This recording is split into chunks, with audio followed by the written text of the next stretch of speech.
Doctor Babasaheb Ambedkar उच्च शिक्षणासाठी परदेशी जात असताना रमाई व बाबासाहेब यांच्यामध्ये झालेला संवाद। बाबासाहेब उच्च शिक्षणासाठी परदेशी जाण्याची तयारी करत होते आणि घरात गरिबीची परिस्थिती होती।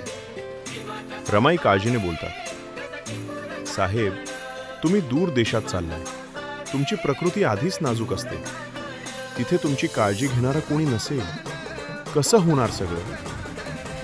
बाबासाहेब म्हणतात, रामू, मला जावंच लागेल। जर मी आज शिकलो नाही तर माझ्या या कोट्यावधी दीनदलित बांधवांच्या आयुष्यातला अंधार कधीच दूर होणार नाही। तुला त्रास होईल याची मला जाणीव आहे, पण तू खंबीर राहा।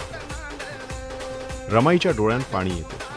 त्या म्हणतात, माझा त्रास काय मोठा नाही हो, तुम्ही 7 समुद्रापार जाणार, मोठं होणार, हे बघूनच माझं पोट भरेल।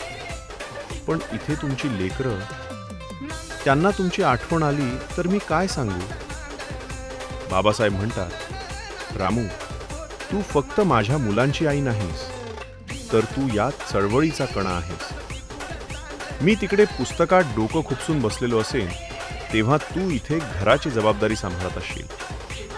तुझा हा त्याग इतिहास कधीच विसरणार नाही। यावर रमाई म्हणतात, मला इतिहासात नाव नकोय साहेब, मला फक्त तुमचं स्वप्न पूर्ण झालेलं बघायचं।